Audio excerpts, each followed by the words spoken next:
great to have everybody here for our second conversation in our Hough Neighborhood series. Mansfield is someone I've known for a number of years. Jamel is a new friend that we met this year, and Jamel was great to host one of our remote entrepreneurship project students this summer. And then Maya and I are meeting for the first time. And I want to thank all of them for participating in this panel. We have a number of partners, including Carrie Murphy from Venture America, who's shared the word on this discussion with a number of others, and our Social Justice Institute. And I know Aisha Hardaway will be participating in the third installment of our seminar series, which will be on Thursday at 1:30. So I hope to see some of you back then.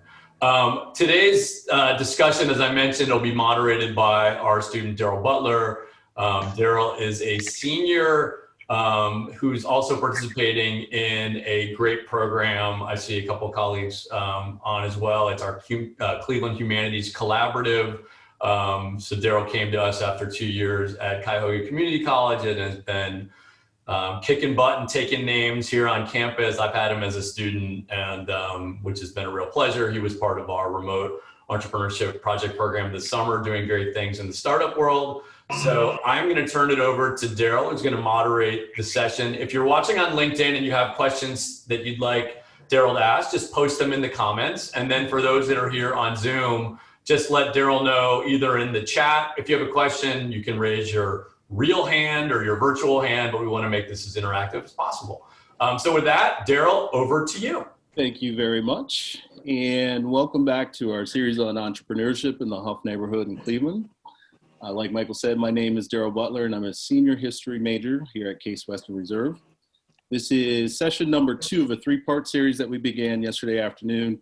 We started yesterday with the historical context of entrepreneurship in Hough, pre and post 1966 uprisings.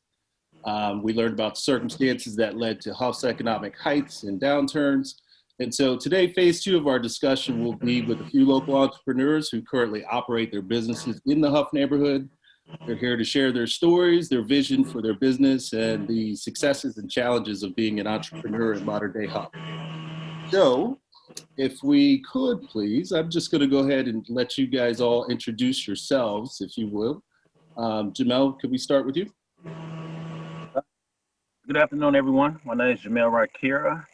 I'm a 40-year-old Clevelander, graduate of Cleveland Public Schools. Went to Cuyahoga Community College. I've been operating Village Family Farms in the Hough community for the last 10 years. We actually started off as a community garden. We scaled up from a community garden. So we've been operating Village Family Farms for the last 10 years. It's really been a gift and a pleasure to bring healthy foods to a neighborhood where I grew up. I actually grew up in the neighborhood. Well, I grew up all throughout Cleveland, but my teenage years we spent in the Hough neighborhood. So it's been a labor of love over these last 10 years. Had many successes, and we're a staple in the community. We actually operate over 2 acres of land in the Hough community. We grow year round. We have a bee apiary where we produce our own honey. We actually collaborate with Case Western Reserve University, create a value-added product from the beeswax that we produce from our beehives, and that was a success. The community has really been supportive. It just, when we first started operating, actually a food desert, actually had some development the last couple of years with people having more access to healthy fruits and vegetables. Not only we grow the vegetables, more personal relationship with our customers or our supporters, to where we can actually show them how their food is grown, where it's grown, and the benefits of shopping locally, decreasing the carbon footprint of foods coming from halfway across the country. So we're really dedicated to our mission. Our mission is make accessible fruit and vegetables to those who otherwise have access. So I would still say, even to this day, we still have the best quality produce right here in the Hough neighborhood, right here in Cleveland, Ohio. Wonderful. Thank you so much. You're welcome.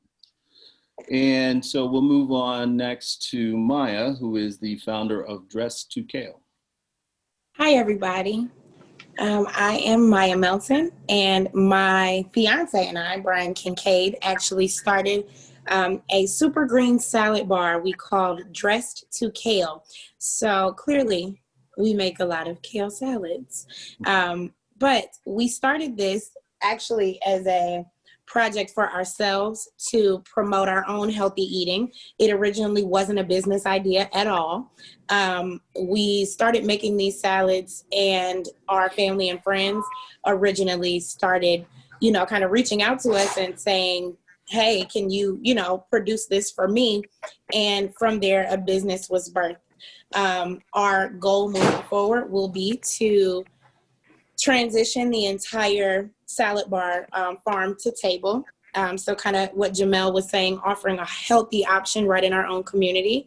And this summer, right amidst COVID, Chateau Hough and Dress to Kale saw the opportunity to work together and build business for both of us, seeing as we are both, homegrown businesses right here on Hough.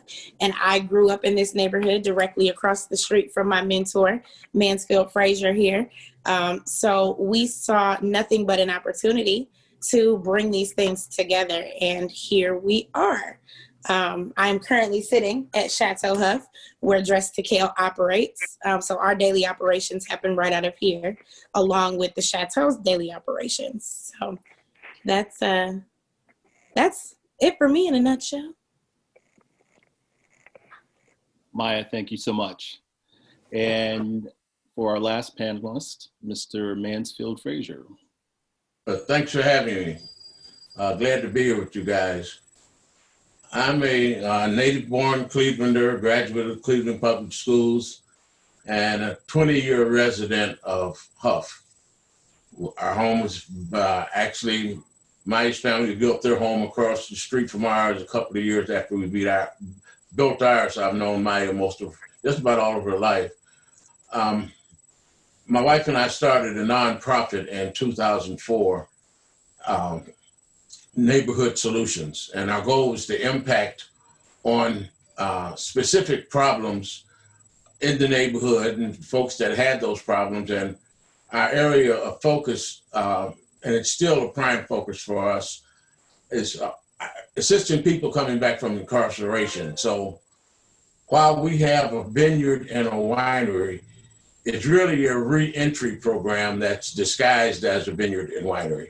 We wanted to be able to create wealth, create jobs within the Black community for disadvantaged people.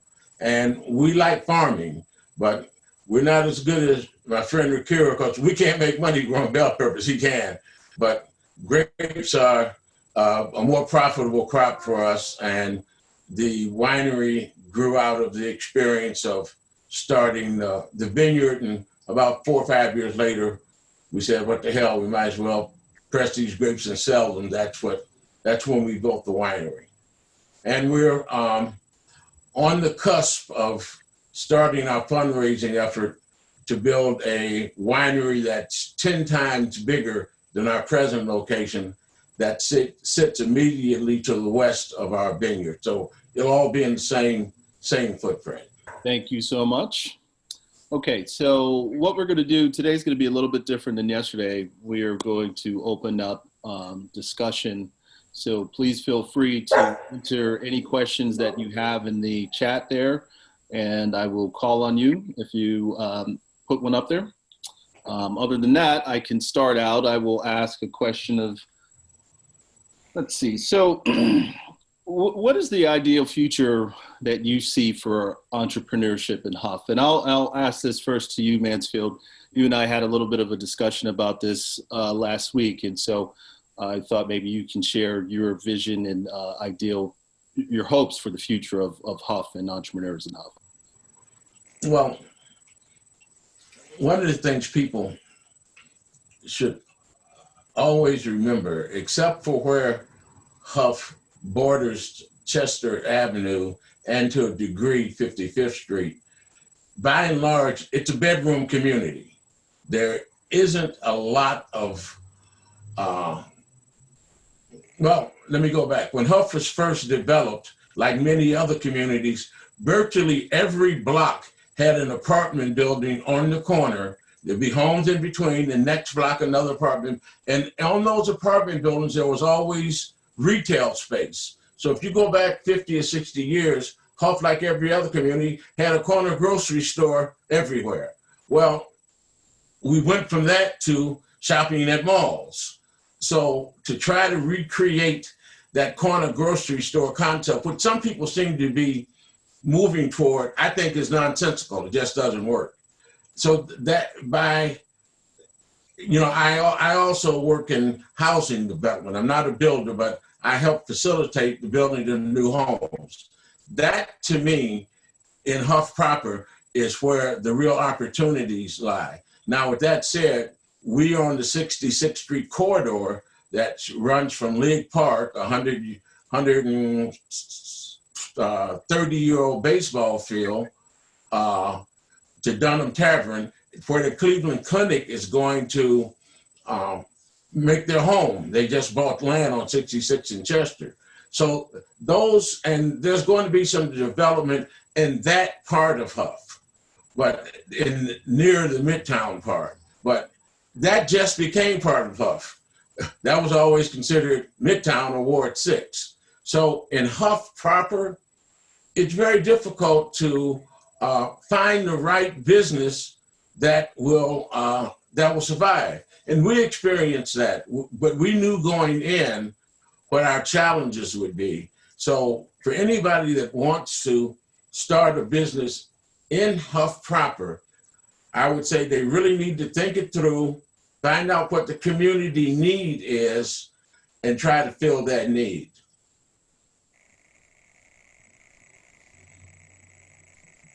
Thank you very much. I know yesterday, Don Freeman had suggested that there was a lack of, like you said, grocery stores, drugstores, et cetera. Not true. Not true. That's the notion that they say. And that's a political, somebody came up with this idea, food deserts. Now, let's say you live in one of the suburbs or close to a suburb. Do you have a grocery store on every corner in the suburbs? No. The problem is not that there are not the businesses, it's a transportation problem. Most people, if you look at the statistics, drive well over 5 miles to get their groceries or to go to a drugstore. If you live downtown, yeah, maybe all of that is right within walking distance. So they want us to buy into the notion, oh, you got this food desert, put a corner grocery store on every corner. And none of them make any money. They just go out of business. There isn't a need for a corner grocery store. Is there a need to ask for people to be able to access the things that they need, food, drugs? Yes, but solve that by providing, and my idea is real simple, get a funded, dedicated, funded, endowed system for transporting the people to where the products they are needed. A free Uber, if you will. Like, you know, a lot of countries, they have jitneys. You can stand there and catch a quick ride. The Cleveland Metropolitan Transit Authority was supposed to start that kind of a service, but you know, they'll take you to the doctor if you qualify, and you'll wait there 3 hours after your appointment to get back home. I'm saying on demand, just like Uber, that the elderly, disadvantaged, mothers with small children can pick up a phone, call, get a ride to where they need to go, and get almost an instantaneous, within minutes, just like Uber, get a way to get back home. That's the solution. To not try to build, when it says a food desert, Dave's just built a new, over 100,000 square foot supermarket right at 63rd and Chester, right in Hough. I mean, it's almost within walking distance. Well, they had to close the one they had on Payne and 34th Street. They also had to close the one that they had on 40th Street at Community College. Why? Because if you know the supermarket business, markets can't be but so many miles close to each other. If they get too close to each other, they just cannibalize the business. One of them is going to go out of business. So my position is, you expect somebody to come in and put a corner store on every corner. Who's going to be willing to do that, and who's going to put up the money? We just tore down a corner store that was across the street from my house that was there here when I moved there. I just don't see that. I just don't see that as a viable solution.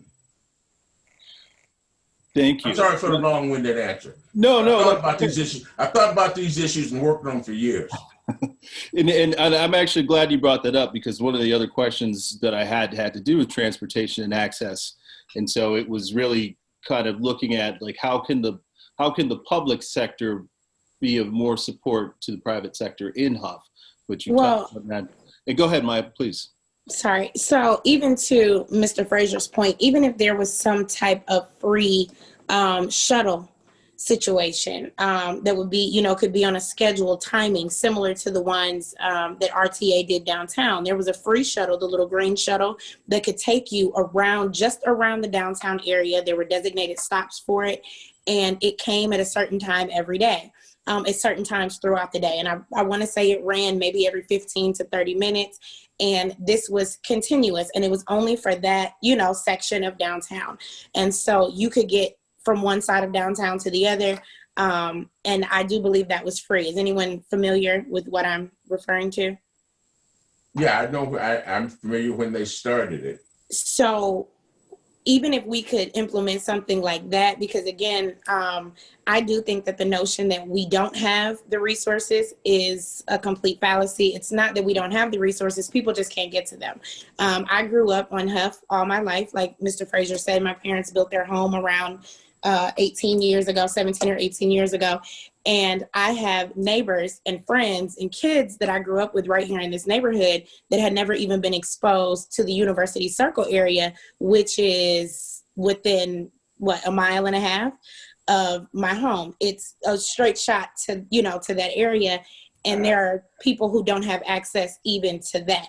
And those are things that are right here, within what should be an accessible distance to everybody in this neighborhood. Same thing with our grocery store. When it was on Payne, not even the bus line was necessarily, it wasn't easy to get to even on the bus line. There was one bus that ran past that particular location, which was the 38 bus that does happen to run down Hough, but it was a less frequent bus than all of the others. It came every 45 minutes to an hour versus that every 15 to 30 minute turnaround like a lot of other bus lines. So for us in this neighborhood, accessing things via public transportation is even difficult. So if you don't drive, you don't really have an outlet to get to things that should be within an accessible distance.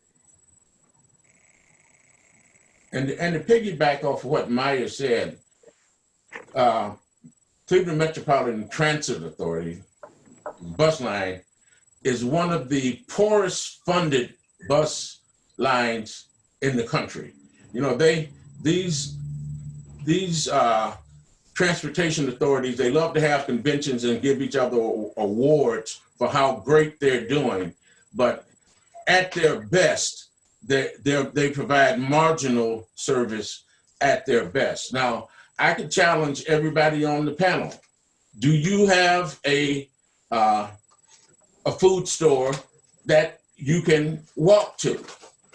If you ask the vast majority of Americans that question, the answer is going to be no. So to say that we have a food desert because we have to drive, most people have to drive. So it's a transportation desert, not a food desert. And putting a corner store on every single corner still doesn't guarantee access to healthy food, quality food, So it's not a solution.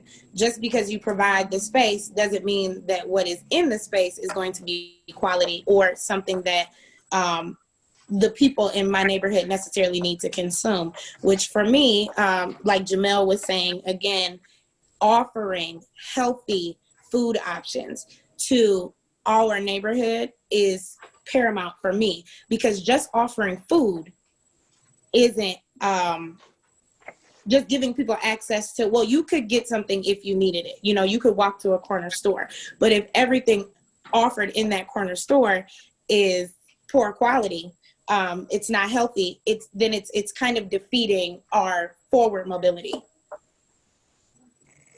Thank you.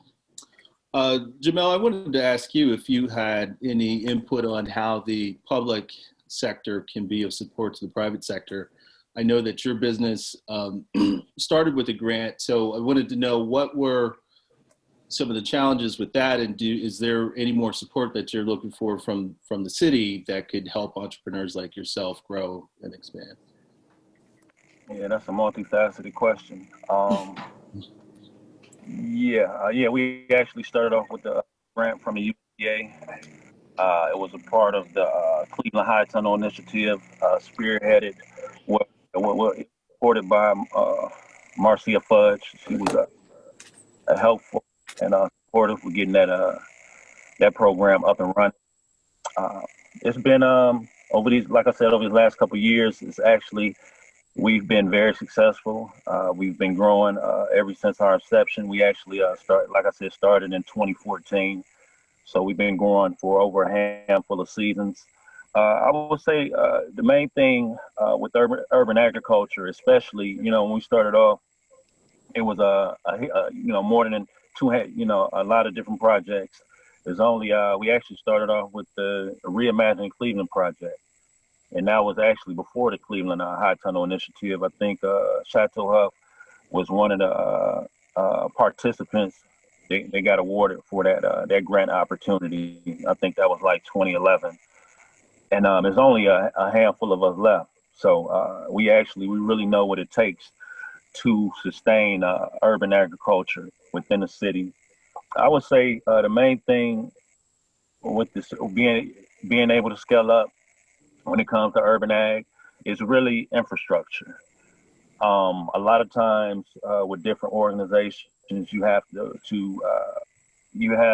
be a nonprofit. I would say, being able to get the funds directly to the people or organizations that are out here doing the work that may not per se be a nonprofit. I would say that's the biggest hurdle for us as a collective, because, usually when it comes to agriculture, I go to a lot of different conferences where, these are their farms that's been passed down from generation to generation. So this is really what we're doing right here is a first generation, a lot of trial and error, more learning than, getting it right than anything else, because like I said, we've become really a staple in the community. But I would say the main thing is being able to scale up, having an infrastructure to be able to store what we grow, having the infrastructure to be able to sell, because like right now we sell at farm markets throughout the city. So we not only do we have a market here in the Hough community, but we have markets all throughout the city that we run. We work with other organizations. But I would say the main thing is having the infrastructure to be able to scale up, having storage, and having storefront capabilities. And I would say one thing, Hough isn't a food desert. I agree with Mansfield when he said it's really a transportation issue, and it's also an educational issue as well. Because you have generational, from generation to generation, people pass down recipes, eating habits, and things of that nature. So it's really an educational and a transportation issue as well. But what I think what sets us apart from the rest of the park, from the rest of the pack, is the fact that we offer non-traditional fruits and vegetables. We sell things like pawpaws. We actually have a pawpaw patch. Those are that's fruit that you're not going to find in days. We sell we grow like ghost peppers, Carolina Reapers, green zebra tomatoes. So what we're doing is more of a niche market with what we grow, and it's a niche, just a niche market for what we grow. And the main thing is being able, like scaling up, is being able to have that infrastructure to provide our services year round to the health community.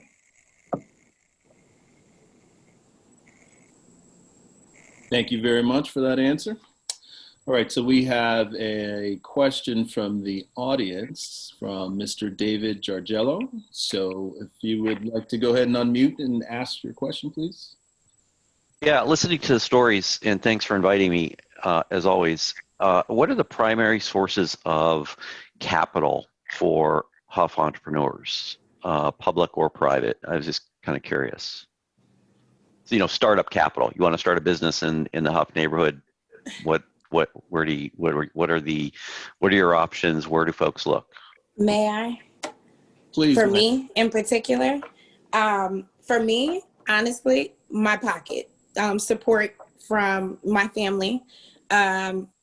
So what we do have in the Hough neighborhood, even sometimes being first generation or second generation, we do have that family structure here. As you can clearly ride by and see, just based on the homes in our neighborhood, that we do have Black professionals that are supportive of their neighbors or their family to a degree. For me, I was not able to have access to any additional funding, any grant funding, or any loan funding. And so we started Dress to Kale out of our own pocket. And we are currently operating, honestly, majority out of our own pocket. We were not, we still, even during this time, have not been able to access any funding. In our case, because we kept our overhead extremely low, it hasn't presented the largest hindrance for us. But let's say we were ready to move into a brick and mortar, or we didn't have the opportunity that we have right now, being Chateau Hough and their willingness to allow us to utilize their space. That would be our largest roadblock, would be accessing funding. So oddly enough, to answer your question with a question, that was actually going to be one of my major, key points in having this discussion. Where would someone like me, who is operating a business in this neighborhood and wants to maintain operating their business in this neighborhood, where would I access funding? And that was actually, to go back to the previous question, how can the private sector, or the I'm saying this backward. How can the public sector help the private sector? That would actually be number one on my list. Show me access to all the funding that I hear is floating around, because I haven't been able to access it.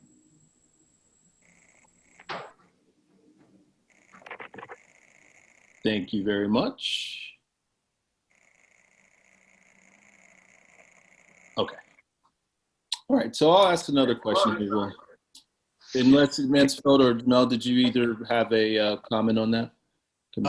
Yeah, I do have a comment on it. Please.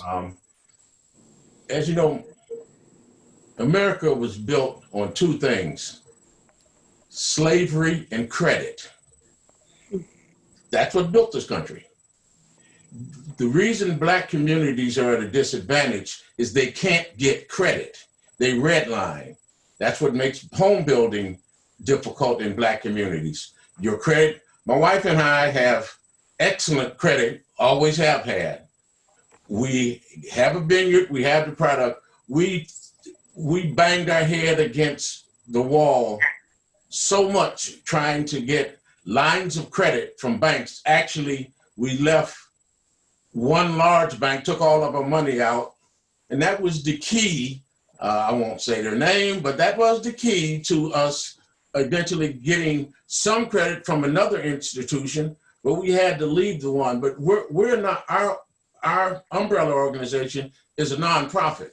So we're able to access funding through nonprofits. But it's been a lot of generational family wealth to start businesses. And that's true in most communities. Most small businesses start with money that you got maybe willed to you. You borrow from your parents or your relatives. Brenda and I, we said, thank God Brenda's mother was pretty well off, because we probably wouldn't be where we were if we didn't have that pot of money to access. Because even though we got grant to, it's like Jamel says, Reimagining Cleveland gave us a grant to put in a vineyard. And my wife said, well, you're pretty stupid. They gave you the money to put in the vineyard. Now you got it. Where are you going to get the money to maintain it and do something with it? I went, duh. And so we were able to stitch it together. But I'm telling you, it is very, very, very difficult. And it's systemic.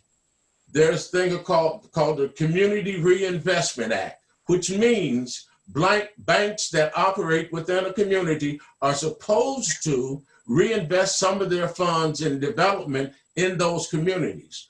No bank in Cleveland that I'm aware of does that. And nobody takes them to task for not doing it.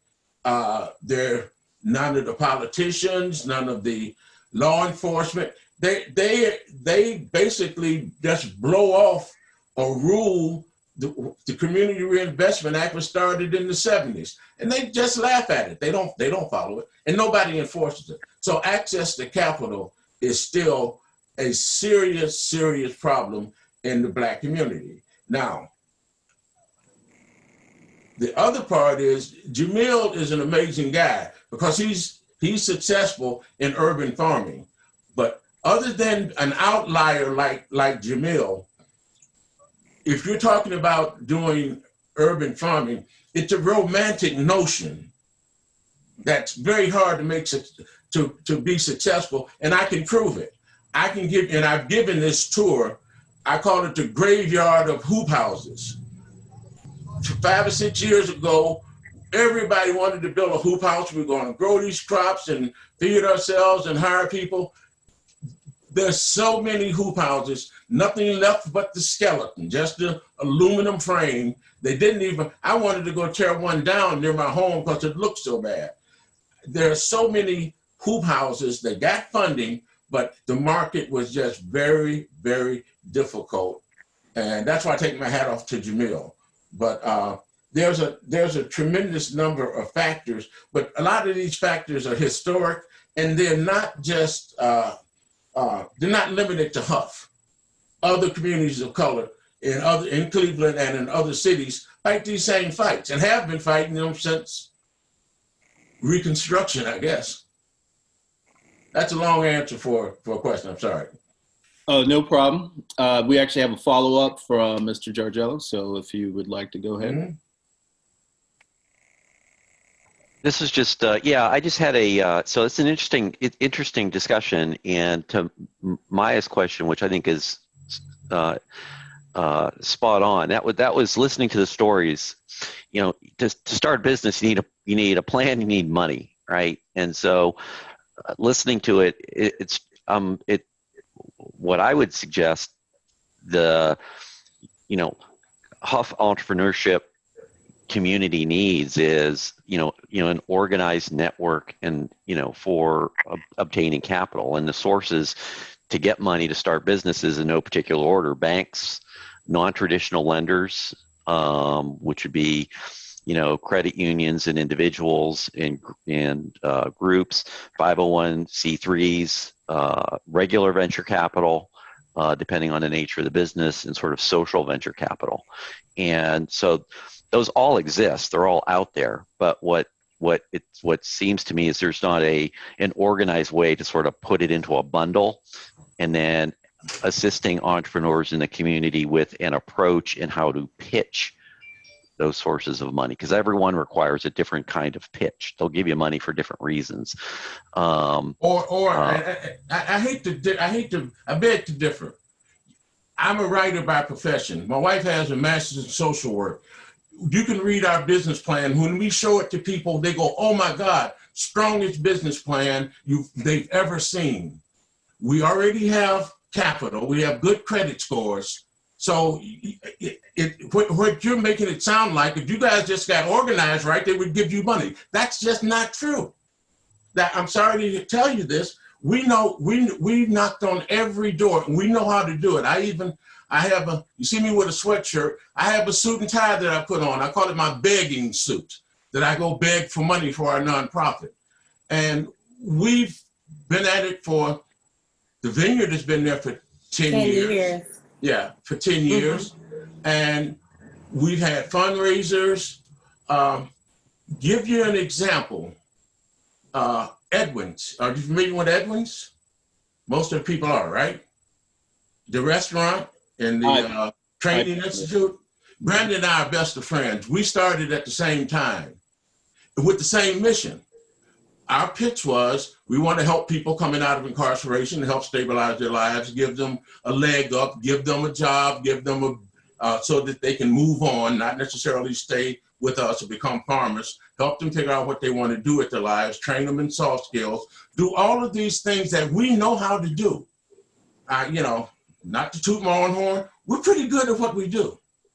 Why is it that Brandon was able to raise millions and we have trouble raising 100,000? That's the question I pose.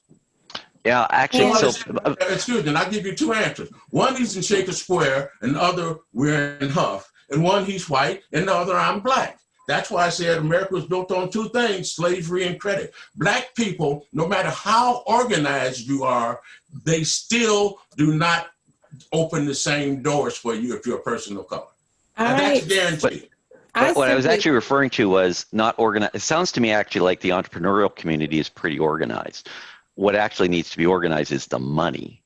Right. The other direction. It's the other direction. The money has to get interested. These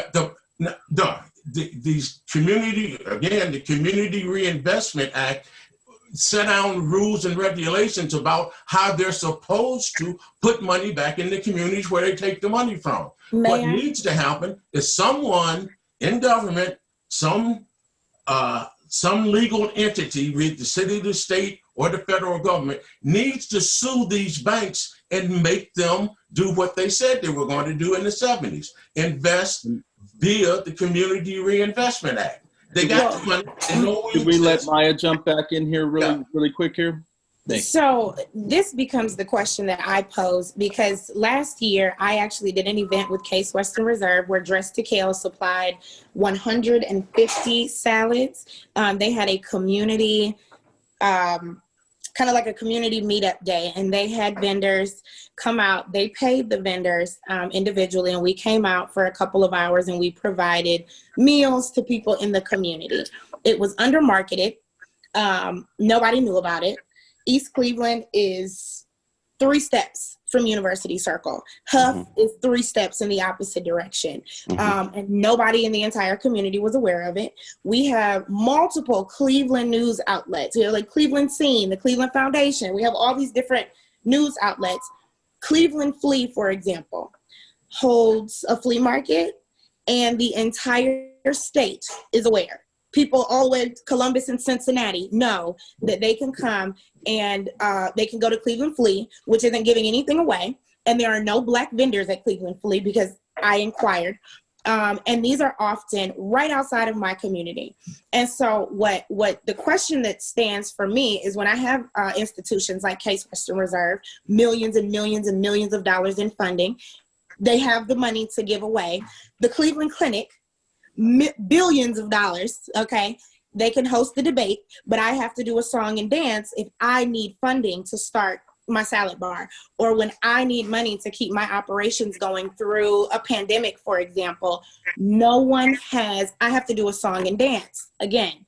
I have to apply for this and be able to prove, this value and that, when the value is pretty intrinsic. You can look at it and see. You don't have to look at the numbers in our revenue to look at Chateau Hough and be able to see that this is a value add to our community. So if the true interest is my community, then all of these other very large, very wealthy institutions that operate in my community, aside of the banks, should have an obligation to invest in what the people in the community want to see in the community as well. Because there are new apartments being built at Ansel and Hough.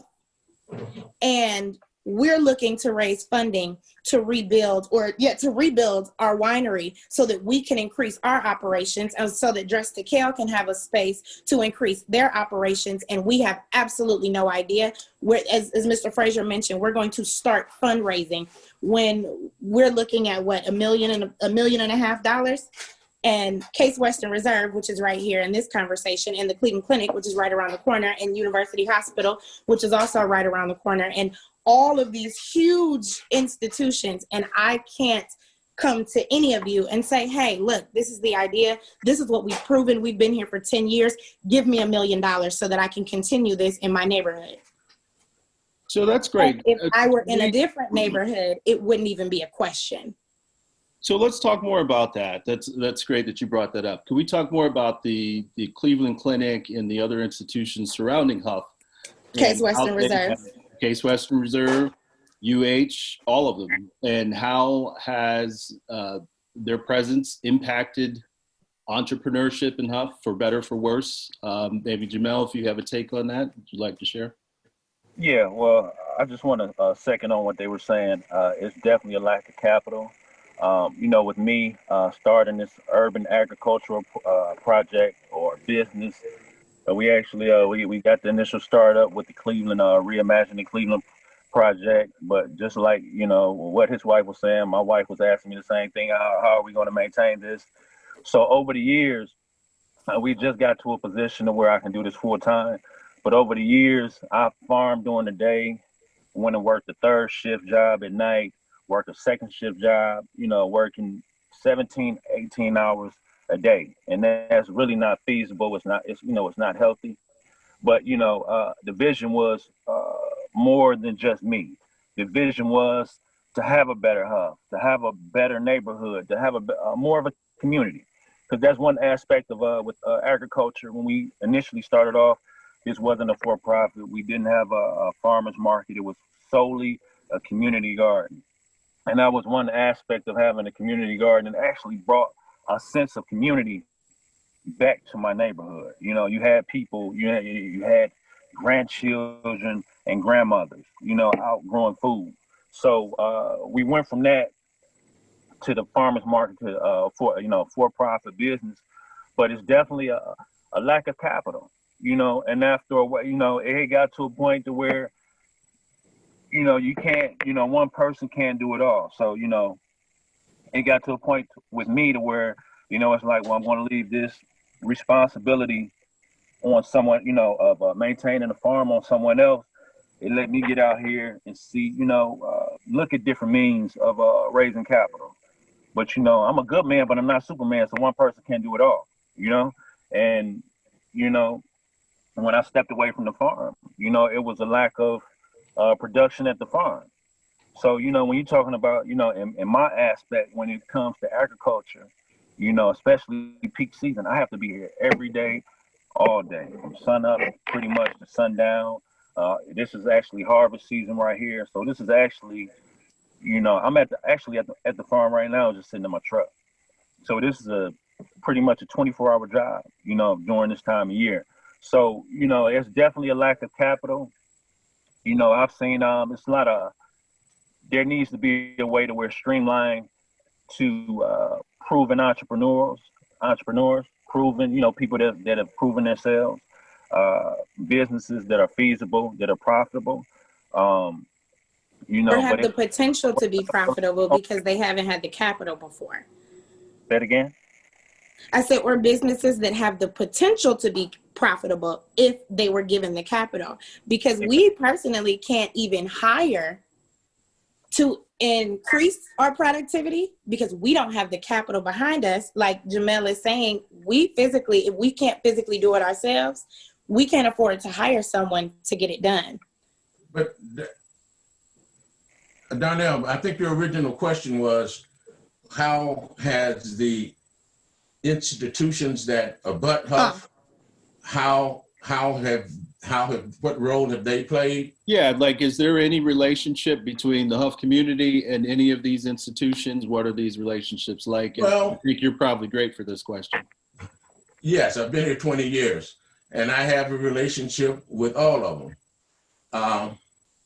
But this is systemic, and it goes back a long, long time that large institutions, let's say the clinic, our councilwoman, Fannie Lewis, she's been dead over a decade now. She always used them as the boogeyman. Don't deal with them. They're going to want to gobble up your land. They're going to want to displace you. Gentrification is a barrier for some people in communities like Hough. People are afraid of getting gentrified. I'm not. I can deal with the clinic, as wealthy as they are, or with Case, and think I can get good outcomes. But those institutions historically ignored the communities that were next door to them. And not just in Cleveland, I'm not just singling them out. This was how it was done all across the United States. Then Temple University and Philadelphia, then Johns Hopkins, over 30 years ago said, wait a minute, this is wrong. We can't move our institutions. We need to strengthen the neighborhoods that are around us. We need to find out how to make them stronger because it will make us stronger. Now, you have to realize that if you even look at Case Western, particularly side, you see these great barriers, these walls, and that's not by accident. They tried to make it an island to keep everybody from the neighborhood out. Now, they hired people like Chris Ronayne, who's been at Case Western. His mission was to tear down those walls, and he's been pretty good at accomplishing his mission. Cleveland Clinic gives some lip service to doing it, but how much they actually do it other than give lip service. I get asked to serve on a lot of committees, and first thing I have to tell them, look, I'm not here just to check off a box so you can say, oh, we got a black guy, we have Mansfield Frazier, he's on our committee. No, I'm going to ask for some things that are fair, and give you what you ask for in terms of a business plan, in terms of a vision. See, I can understand nobody from a foundation to an institution wants to throw money down a rat hole. They want their dollars to be impactful and to support something that's successful. Our winery is successful, and we still don't get the support. So what else do they want us to do? I said, I can do virtually anything. There's one thing I can't do. You know what that is? Change the color of my skin. This is race-based. I hate to tell you guys. These are uncomfortable conversations, but these are honest conversations. Mm-hmm. I had people, a business planner from a university, wasn't Case, another university associated with, actually come when we first started the winery. We had the vineyard going. He said, wow, this is kind of complicated stuff. Why don't you just buy some lawnmowers and have your guys cut grass instead of trying to do this complicated stuff like run a vineyard in a winery? Like, who do you think you are? So that's kind of leave that other complicated stuff for other people. No, we know how to do it. We've been successful doing it. And we're going to keep butting our head against that wall in conversations like this and in others. One of the things my wife tells me all the time, she said, you can tend to turn people off by telling you the truth. And that's true. I've had some people that don't like how I put the truth out there, but I'm not a racist. I would love to have white neighbors, but I have to speak truth to power. And to say that it's something that we're not capable of doing or haven't done the right way is to blame the victim. I'm not going to let anybody blame the victim. We're the victim of institutionalized 200, 400 years of racism that these institutions say that they want to overcome. Abolish, right. But they're having trouble figuring out a way to overcome it. Thank you. So, if Maya, I was actually going to give the floor to you. You could go ahead and respond to that, and also maybe share some of your final reflections here, and then we'll move on to Jamel for maybe some final reflections for you as well, since we're almost out of time. So to answer the previous question, how does it impact our business? So the Cleveland Clinic previously housed, of course, their own food, which of course they would, but their next closest options would be whatever is offered here in our neighborhood and whatever is offered in the University Circle neighborhood. A lot of the businesses in University Circle during COVID, and actually right before COVID, closed. Multiple eateries, right there in that area. The winery in particular has been here in the same place for 10 years.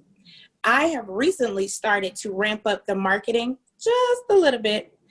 And now I know Mr. Frazier, so I am aware of the relationships that he has, his political presence, his presence in our neighborhood, the fact that he does have connections, like, some of you find people, and a very healthy working relationship with even the Midtown Foundation. No one at the Cleveland Clinic, University Circle, any of the museums, Case Western Reserve, are aware or utilize our space or our product for anything.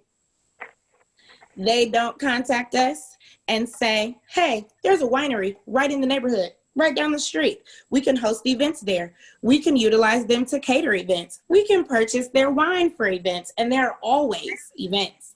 The Cleveland Clinic, for my business in particular, Dress to Kale. I have gone to the Cleveland Clinic. I have emailed whomever is in charge of their marketing and their newsletter and so on. Dress to Kale has not been included in any Cleveland Clinic newsletters. And I fortunately have personal friends who work there, who spread the word, on our behalf. But I have been unable to access any of the hospitals and say, hey, we're here, we're a healthy food option. We fit, the dietary plan for, this hospital. We're within distance for all of your employees. They could get their lunch within 15 to 20 minutes and be right back. Don't even have to leave the area, and nothing.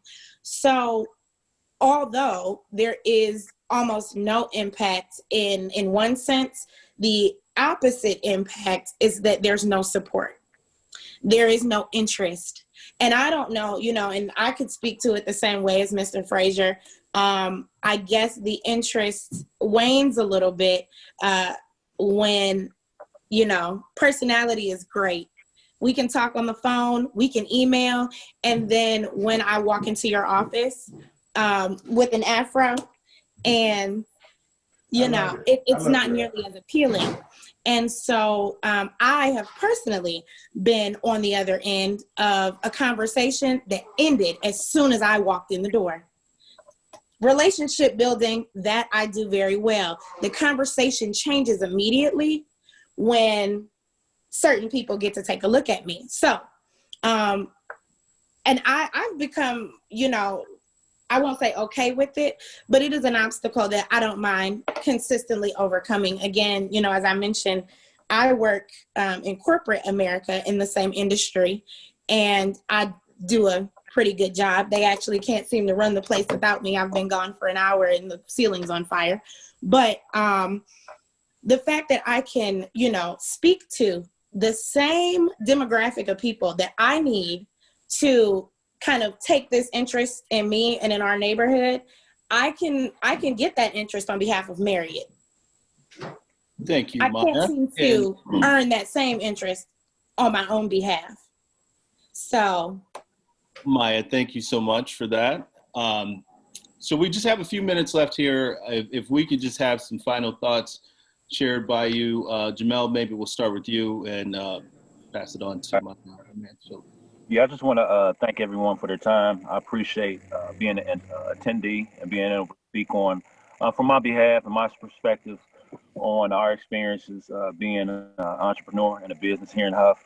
We actually, over the last 2 seasons, we've actually been working with Case, working with the professor Daniel Lax, and that's been very successful.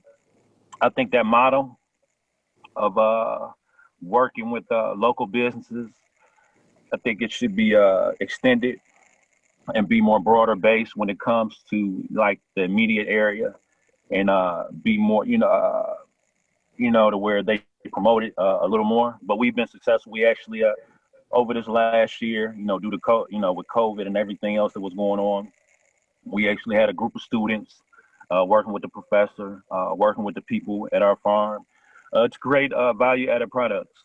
Because the margin on fruits and vegetables, you can only make so much money, or be profitable to a certain degree. So we actually came up with some bright ideas. We narrowed it down to one product because we actually have beehives here at our farm. So we came up with the idea of making a lip balm. So we take beeswax from our lip balm, we infuse it with other ingredients, and we came up with a great product, our Be Moist, 2E Be Moist lip balm, which has really been a success, not only within the community, within my family, and within just the broader Hough community, but it's really, really been successful. The margins on it are really good. So I can really see us going somewhere with the lip balm. But, I say that to say that these same opportunities that were presented to us on a smaller scale, that were presented to us, it could be presented to the broader community, and it could be scaled up too as well, because, what we were working on was a value-added product. It may be infrastructure, it may be access to capital, and that's really the main thing for us, is just having that access to capital and being able to scale up. But working with Case over these last 2 years on a limited scale has really been productive, and it's something that can definitely be ramped up with the other institutions, and something that could be presented to on a broader scale to more entrepreneurs within the immediate community and the Hough community, and that's what we're talking about now. Jamel, thank you so much. I want to thank everybody on our panel today, Maya, Mansfield, Jamel, yourself. We are now out of time. Thank you for joining us. We will be back for part 3 of this series on Thursday, October 8th at 1:30.